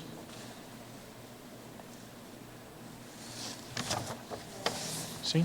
Na ciclologia, no final da primeira linha, você menciona o ciclo negação das responsabilidades, aceitação auto-imperdoadora. Você pode detalhar quais são as fases, as etapas entre um estágio e outro? Olha, eu não cheguei a pensar em termos de etapas super definidas, sabe, Cris? Mas eu acho que assim, as pessoas, quando elas se deparam com alguma coisa que acontece com elas desagradável, a pessoa ela fica marcando toco, ela fica perdendo muito tempo até admitir de fato a responsabilidade que ela tem diante daquele processo. Então ela fica num processo de negação muito intenso, né? E aquilo vai se perpetuando ao longo do tempo e do espaço. Então vai acontecendo uma série de circunstâncias com ela, onde aquele trafar, que pode ser simples ou composto, que deu origem àquele problema, vai se manifestando e a pessoa vai negando. Até uma hora em que ela não consegue mais se olhar no espelho, gera um desconforto tal, ou então acontece um negócio mais sério na vida dela, que então ela resolve, ela pensa o seguinte: não, opa, isso me atingiu de fato, chega, vamos parar com isso. Então aí ela vai fazer a aceitação dessa responsabilidade dela e de maneira auto-imperdoadora ela vai levar até as últimas consequências, ela vai mudar aquilo ali, ela não vai permitir mais. Só que o que a gente observa é isso, é que muitas vezes a pessoa ela só toma essa medida quando aquilo pisou no dedão dela, né? Quando mexeu com ela. Quando aconteceu o golpásio. Quando aconteceu o golpásio. É isso. Quando acontece algo mais forte. Está escrito aí. Né? E aí dentro da sua abordagem, mesmo que esse percurso seja multisserial, é isso? Sim, multisserial, com certeza. Com certeza. Agora, você trabalhou bem nesse verbete. Eu quero te dizer que ele tem 8 revisões que eu vou fazer só de coisa de forma, não tem nada sério de conteúdo. Ele tem 9 objetos que a gente se refere a ele. Ele tem 9 palavras sesquipedais. E ele tem 8 siglas que você se refere. Agora, a coisa mais séria é que ele tem 19 máximos detalhismo. Você trabalhou bem. Vamos ver os próximos agora. Aqui, segundo o camarada que estava me falando aí a semana passada, o segundo verbete tem que ser melhor do que o primeiro. Tem que ser melhor. Tá certo? Não, me disseram isso. Eu ainda não sei bem desse assunto, sabe? Mas eu estou repercutindo, você está entendendo? A ideia que deram, né? O segundo tem que ser melhor do que o primeiro. Eu acho que tá bravo para você. Né? Te vira. E assim sucessivamente. Só tem que tomar cuidado para a pessoa não nivelar por baixo, né? Ela começar agora a fazer verbete de 2, 3 folhinhas, olha. Já César, Malo, estou aqui. Verbete autocorrupção. César? Sim, Malo. Oi. Você diria, eu observo assim, que existe a adversidade que chega para a pessoa em função das imaturidades. Então, aquilo vem de roldão pelo determinismo. E existe a adversidade calculada que sabe para quem aparece, igual a assombração. Você concorda com isso? Concordo. Que existe uma adversidade calculada de alto nível, de acordo com os seus potenciais? Concordo.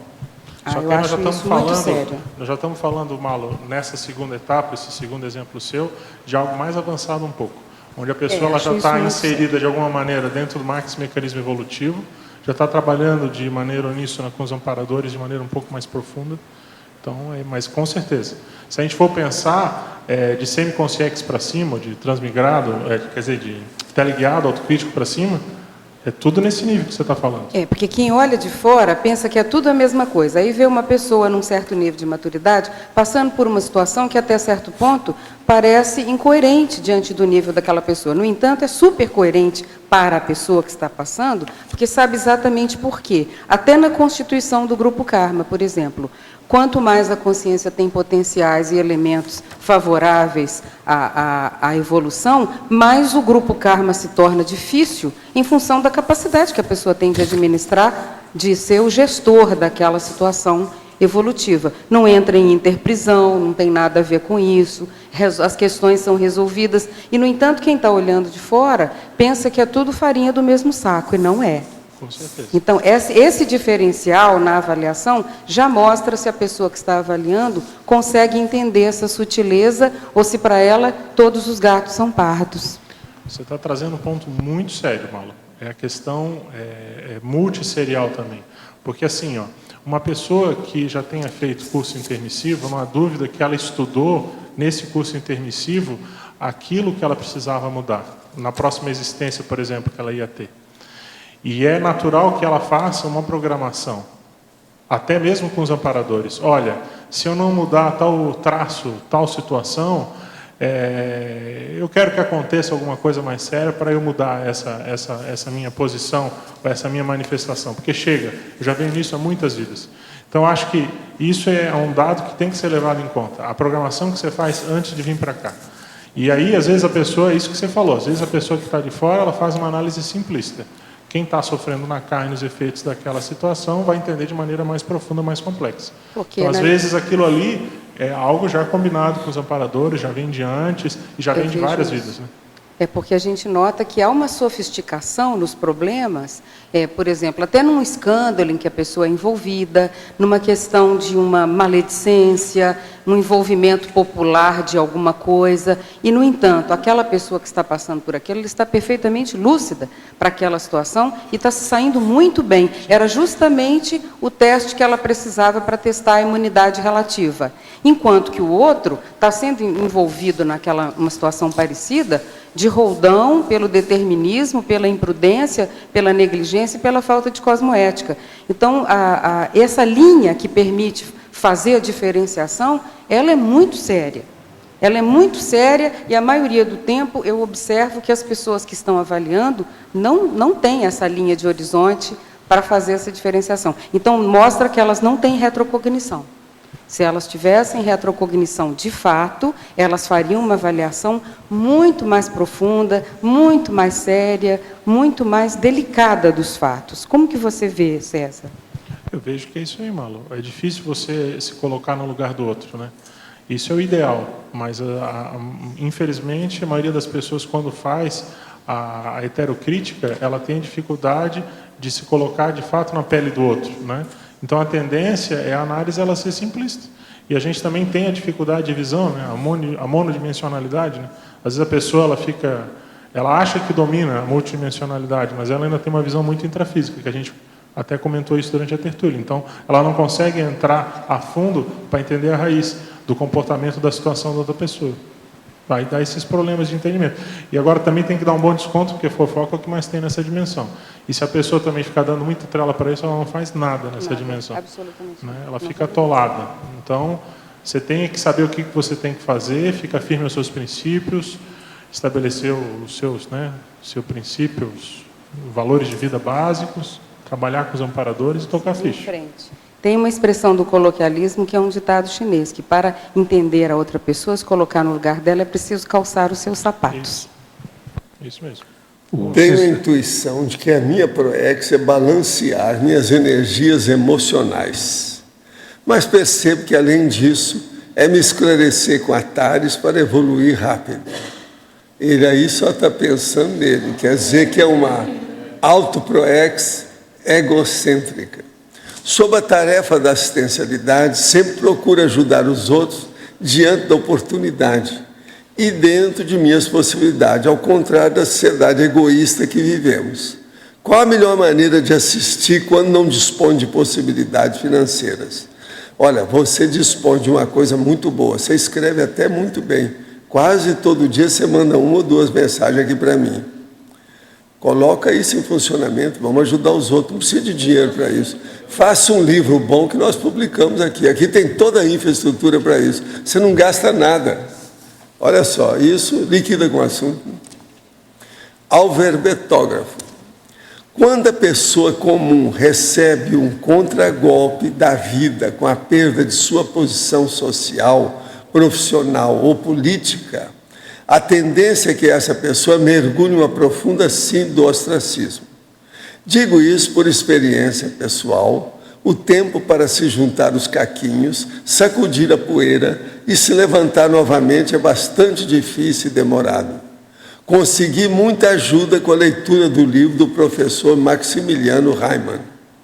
Quais são, em sua opinião, as ferramentas fundamentais que podem ajudar a minimizar esses contragolpes e se evitar o mergulho profundo na crise do ostracismo e conseguir entender esses reveses como necessidade e ou oportunidade evolutiva? Eu acho que o primeiro passo é a pessoa fazer uma reflexão séria do porquê que isso aconteceu. Então ela vai pegar um papel e uma caneta, vai fazer laboratório, vai fazer técnica da mobilidade física vídeo, técnica da reflexão de 5 horas, seja o que for. O fato é que ela vai dissecar no papel prós e contras, por que aconteceu aquilo e o que ela vai fazer para sair dessa condição, para ela superar. Então, no caso desse, por exemplo, ela perdeu o emprego, perdeu a posição, prestígio, ok, então vamos virar a página. Ela vai fazer a avaliação do porquê que aconteceu e vai colocar metas para si mesma. Vou distribuir currículo, vou correr atrás de um emprego novo, vou partir com a minha empresa própria, vou partir para isso ou para aquilo, seja lá o que for. O fato é que ela para, analisa, reflete profundamente e vira essa página. E tem uma postura proativa para sair dessa condição. Né? Ela não pode ficar no processo de auto-vitimização, fragilizada, entende? Perder, às vezes, anos ou a vida inteira, porque ela perdeu essa condição, essa ou aquela. Nesse planeta tem muita assistência para ser feita. Então, se a pessoa fica, às vezes, com aquela visão pequenininha de algo que ela perdeu, ela está perdendo a oportunidade de viver essa vida na sua plenitude. A sugestão que eu dou é essa. Para, reflete e depois vira essa página, tomando as medidas para você do que você quer fazer para mudar, para sair dessa condição. E sai desse processo de vitimização, de sofrimento. Ninguém veio aqui para isso e tem muito desafio para ser feito ainda nessa existência. Professor Valdo, falando em crise, estou passando algo, no meu ponto de vista, muito difícil. Vim para um outro estado trabalhar na mesma empresa do meu marido. Cheguei aqui, não gostei do trabalho e decidi voltar. Só e sem meu marido que decidiu ficar e trabalhar. Será que estou fugindo de um conflito e, consequentemente, deixando meu marido? Essa foi a solução que encontrei. Observação. Eu continuo casada, mas ficaremos longe pelo menos 3 meses até a empresa abrir uma filial no meu estado. Escuta, 3 meses não é nada. Uma mulher dá à luz precisa de 9 meses. 3 meses é 1/3 de um filho. Eu acho que é uma bobagem. Você devia ir ajudar o maridinho. Ou o maridão, eu não sei bem, aí é preciso ver, né? O nível. Olha bem a situação. Eu acho isso uma tolice enorme. 3 meses, o que é, gente? 3 meses não é nada. Que é isso? No caso desse, às vezes 3 minutos é importantíssimo, mas no caso aqui, esses 3 meses não é nada. Eu acho que você devia de abaixar o facho, a crista, e ajudar o maridinho. Outra coisa, você já pensou amanhã, só agora para chatear, né? Já pensou amanhã, vamos supor que a firma vai chegar em alto nível, E aquilo vai ficar histórico. Sempre eles vão lembrar. Na hora você falhou, tirou o corpo fora, não deu atenção. Agora entra na firma, porque se amanhã ela for vitoriosa, você está com o triunfo na mão também junto. Se estiver fora, vai ficar numa posição um pouquinho da esquerda, não é isso? Se eu fosse o meu caso, 3 meses não é nada, é 1/3 da gestação.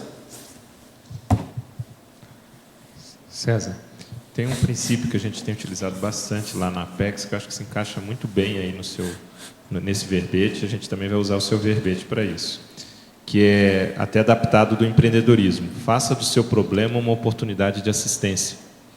Então, eu acho que entra bem nisso daí, que a gente observa muita gente, até dentro da execução da ProEx, aproveitou algumas dificuldades para reverter essas dificuldades em assistência aos outros. A gente tem exemplos hoje até com livros, né? A própria Graça, que com a condição dela da hiperatividade, ela reverteu isso a favor dos outros. Então, escrevendo, se especializando no assunto.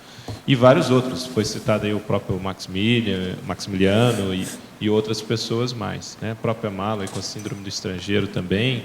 Então, isso é interessante e é um princípio que a gente usa bastante lá na Apex. Muita gente que recorre lá no serviço de apoio com aquele problemão e ela então começa a reverter aquilo para ajudar os outros. Eu acho que entra bem mesmo, Loche, e eu acho que tem um ponto muito sério que você falou, que eu acho que vale a pena a gente explicitar aqui, que é o seguinte: por que acontece a pessoa ficar com cotoveloma, ou ficar doída, ou ficar magoada, quando acontece algo com ela que ela não gosta? Em última análise, é o egão dela, é o orgulho dela, né? Então, eu acho que por aí a pessoa já tem um bom início de autopesquisa, né, para ela avaliar o que ela tem que fazer para mudar, né? Acho que é por aí. Eu acho que seria bom agora a gente ouvir aquela moça lá em cima, porque ela saiu da cadeira dela, deu uma volta, foi lá embaixo, pegou o microfone, subiu e sentou de novo. Então eu acho que o assunto deve ser muito sério. Uma pessoa sair do lugar para buscar microfone aqui, isso não é normal. Não é normal. Faz favor. César. Eu estou certo, eu vi tudo. Eu acompanhei o fato. É 2h07, tem que perguntar. Bom. Eu vi o fato, eu acompanhei. Eu fico de olho aqui, eu vejo um monte de coisa que acontece. Bom, César, em primeiro lugar, é muito exemplarista o seu verbete. Então, eu tenho uma pergunta e uma contribuição. A pergunta é em relação à exemplologia. Como foi assim a passagem, assim, o que você pode contribuir da sua experiência pessoal desse contragolpe evolutivo mínimo, que é quando a gente ainda está se autodefendendo, empregando em autodefesa, para chegar na lucidez desse emprego do contragolpe enquanto ferramenta de catálise evolutiva? Como foi? O que você pode dar de dica para a gente? Eu acho que a dica maior é a pessoa sair da autofragilização, né? Ela sair de uma postura passiva e ela procurar ter uma reação cosmoética, como a gente colocou na definição do verbete, mas algo positivo de interassistencialidade em relação ao próximo, em relação ao cosmos.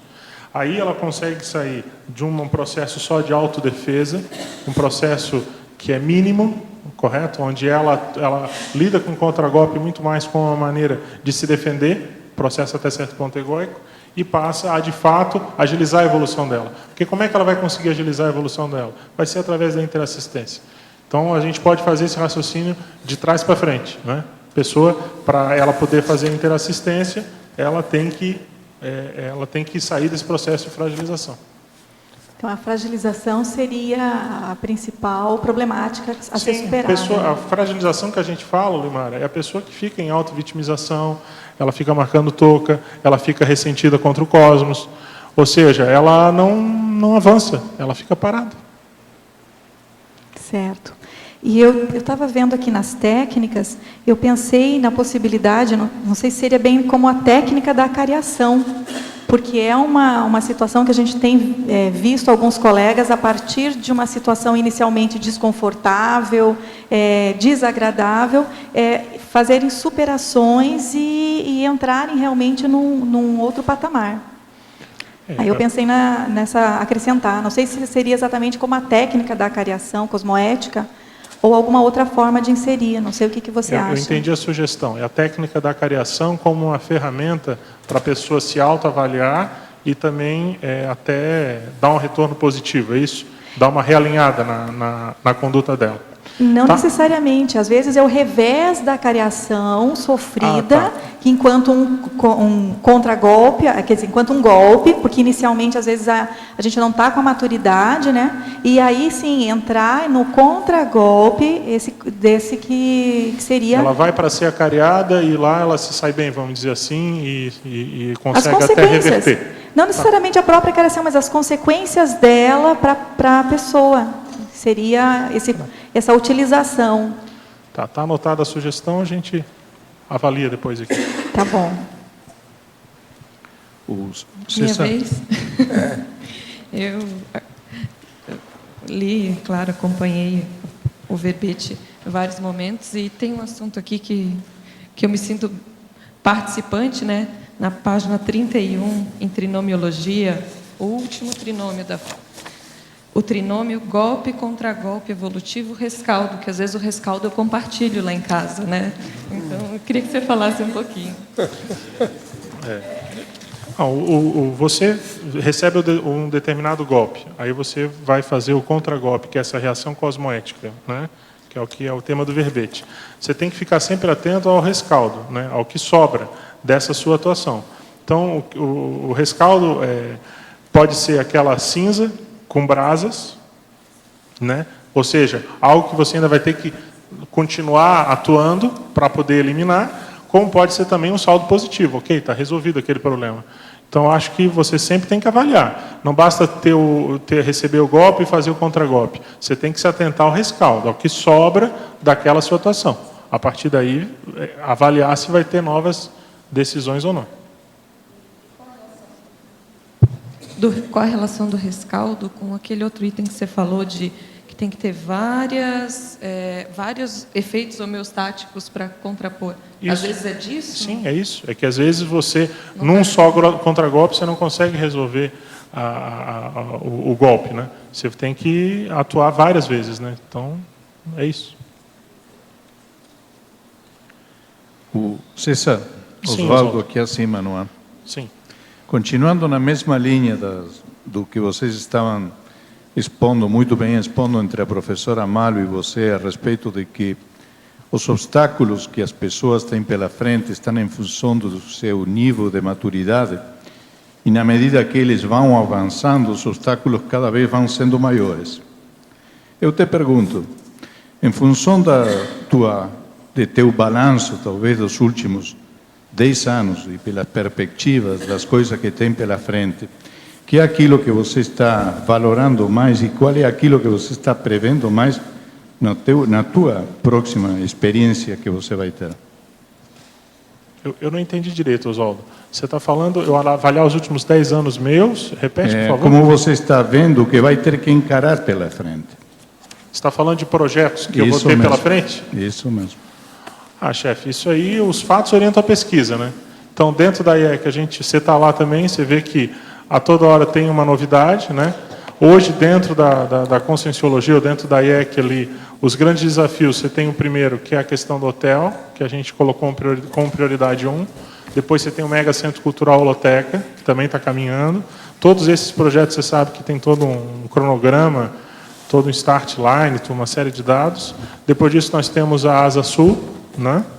Temos a parte comercial na frente do Vila Consciência. Esses seriam 4 projetos grandes. Fora isso, você tem aquele feijão com arroz, que é a aquisição de novos terrenos, né? Como recentemente o OIC agora acabou de adquirir mais um terreno importantíssimo para a CCCI, de 180 mil metros quadrados, e uma série de outros projetos feijões com arroz. Isso, vamos dizer, do ponto de vista mais coletivo. Do ponto de vista mais individual, isso eu acho que é a questão de escrever o livro, né? Eu estou numa fase hoje que eu estou trabalhando com o material das tertúlias digitadas. Devo ter feito até agora uns 20%, vou demorar um ano ainda para terminar a leitura das outras 900 tertúlias. Quero ver se até o meio do ano que vem eu termino, que é mais ou menos esse prazo de um ano, e a partir daí começar a publicar os livros, né? Ver o que sai desse saldo, né? E só que isso aí é o tema de uma outra tertúlia, né? Se a gente tiver tempo, um dia a gente aprofunda ou traz para um outro verbete. A sua tertúlia hoje, o seu verbete, foi 1966. Sabe? Mas aí já são 2000 e lá vai fumaça. Sabe? Vamos ver se a gente chega lá. Agora, acho que esses seus projetos, você falou de alguns, porque deve ter uns 50 projetos. A gente tem um arquivo de ideias, tem 4.000 ideias, professor Valdo, lá, coletadas ao longo desses anos da Conscienciologia. Trabalho é o que mais tem.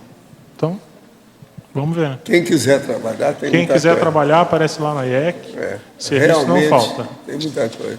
Serviço não falta. Aí. Gente, vocês ainda têm ainda oportunidade de fazer mais uma pergunta. Olha lá. Lá é só 2h17 que a gente pede os Então, comerciais. eu gostaria de falar uma coisa que ninguém perguntou. Sua vez. Você tem 2 minutos. Eu tenho 2 minutos. Primeira linha da fatologia, a condição de vitimização do curso Grupo Kármico. Eu acho que esse item é muito importante. A pessoa ela tem que abrir o olho, desconfiar. Foi a primeira coisa que eu li do seu verbete. A pessoa ela tem que desconfiar se acontece muito acidente de percurso com ela, muito processo de crise, que às vezes ela pode estar num processo de vitimização, né, numa condição de vitimização dentro desse curso Grupo Kármico. Curso Grupo Kármico é um tema já bastante estudado, desde a época lá dos P4s, né? Tem aquelas fases que é a interprisão, vitimização, recomposição, libertação, policarmalidade. Se a pessoa pegar e fizer uma análise dessa condição de vitimização com a escala do estado da autoconsciência contínua, que é o capítulo 486 do livro Projeciologia, ela pode ter uma série de informações relevantes, porque ela vai conseguir se identificar em que ponto que ela está no processo evolutivo, então vai colocar ela no devido lugar e ela vai ver a quantidade de coisas que ela ainda tem que avançar e crescer. Né? Então, acho que fica esse lembrete nesses 2 minutos que faltam. E muito obrigado pela oportunidade. Foi muito bom o seu verbete. Nós estamos esperando agora os próximos e aquela obra-prima em andamento. Os nossos comerciais, por favor. Obrigado. As pontuações de hoje: 64 assinaturas no livro de presença, 20 perguntas presenciais, 19 perguntas online, 35 votos presenciais e 13 votos online. Hoje temos recado da Rosa sobre o programa Verbetografia e o Fernando sobre o programa Amigos. Boa tarde a todos. Nós, do programa Amigo da Enciclopédia, estamos convidando aí ao pessoal que tiveram as assinaturas vencidas nos últimos meses. São mais de 40 pessoas que têm assinaturas vencidas e não renovaram. Se puderem, se tiver intenção, se puderem, para renovar o mais breve possível, porque isso causa aí uma grande perda, né, um grande desfalque aí nos volumes de assinaturas e no fluxo, né, de recursos para a manutenção das estruturas aqui da Enciclopédia da Conscienciologia. Então, a gente está convidando esses amigos que renovem a sua assinatura. Informando que nesse mês de junho nós teremos sorteio mensal do programa Amigo da Enciclopédia. Vamos sortear um livro, Onde a Religião Termina, um curso com Sim Trafor, oferecido pela Conscius, e também uma vaga no primeiro Congresso Internacional dos Intermissivistas. Vai ocorrer aqui em Foz do Iguaçu nos dias 22, 23 e 24 de julho. Então, uma vaga para todos os amigos que estiverem ativos aqui. Nós vamos divulgar no dia 3 de julho esse resultado. E mais também, nós vamos sortear uma vaga no Congresso Internacional dos Intermissivistas para os amigos que fizerem a renovação ou adesão da assinatura durante o mês de junho. Esperamos aí de 35 a 40 pessoas, então a probabilidade de ganhar aumenta bastante. Então, renove a assinatura em junho e concorra a uma vaga no Congresso Internacional dos Intermissivistas. Obrigado. Boa tarde. Nosso convite é para o programa Verbetografia, que vai ser realizado agora nas 2 primeiras semanas de julho. Então, a gente vai fazendo um modelo intensivo semipresencial. Existem 3 aulas virtuais que já estão disponíveis no site da Tertúlia. Então, todos poderão já assistir essas aulas. Depois, a parte presencial, a pessoa teria que fazer a inscrição lá na recepção do CAE, que elas também já estão abertas. Então, nós teríamos as aulas sábado e domingo completos, né, no dia 2 e 3. Depois, na semana seguinte, no dia 9 e dia 10. E o programa, então, se encerraria no dia 15 de julho, na sexta-feira de manhã. O programa ele é feito para proporcionar um ambiente para a escrita de verbetes que serão encaminhados para a Enciclopédia da Conscienciologia.